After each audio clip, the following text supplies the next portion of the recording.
آج کا مسلمان سمجھتا ہے کہ اگر میں فلانی پیر کا مرید ہو گیا تو یہ میری نجات کے لیے کافی ہے، پھر چاہے میں شریعت پر عمل کروں یا نہ کروں، نماز پڑھوں یا نہ پڑھوں، روزہ رکھوں یا نہ رکھوں، دوسرے اعمال کروں یا نہ کروں، رسول اللہ صلی اللہ علیہ وسلم کی سنت پر عمل کروں یا نہ کروں، بدعات کو ایجاد کروں، لیکن اگر میں فلانی پیر کا مرید ہو گیا یہ میری نجات کے لیے کافی ہے، قبر میں میری سفارش کرے گا، آخرت میں میری شفاعت کرے گا اور میں جنت میں جاؤں گا، اور اس پیر کی گارنٹی رہتی ہے۔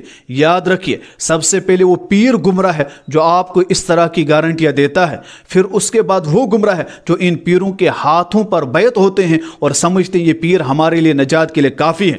یاد رکھو مسلمانوں، ہمارے لیے نجات کے لیے صرف اللہ کی کتاب ہے اور پاک پیغمبر صلی اللہ علیہ وسلم کا طریقہ ہے۔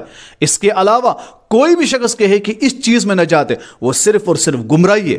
جو چیز جو پیری مریدی قرآن، شریعت اور اسلام سے ہٹی ہوئی ہے، وہ شخص وہ مرتد ہے اور ایسا شخص گمراہ ہے۔ مسلمانوں سوچو، ہمیں سوچنا چاہیے، ہمارے لیے نجات کے لیے صرف اور صرف اللہ کی کتاب ہے اور اللہ کے رسول صلی اللہ علیہ وسلم کا طریقہ ہے۔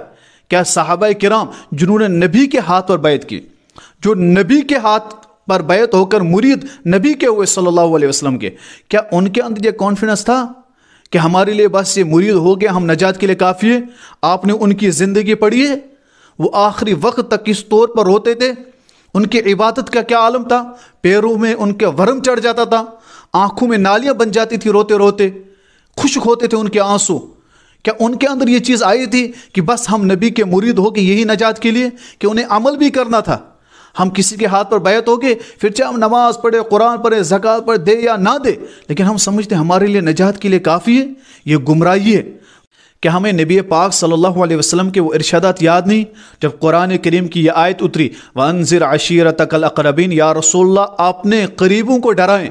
نبی نے اپنے پورے خاندان والوں کو بلا کر انہیں ایک ایک کو مخاطب کر کے فرمایا کہ یاد رکھیے، اللہ سے ڈریں، اللہ کے عذاب سے ڈریں، اگر اللہ کی پکڑ ہوئی میں محمد صلی اللہ علیہ وسلم تمہیں نہیں بچا پاؤں گا۔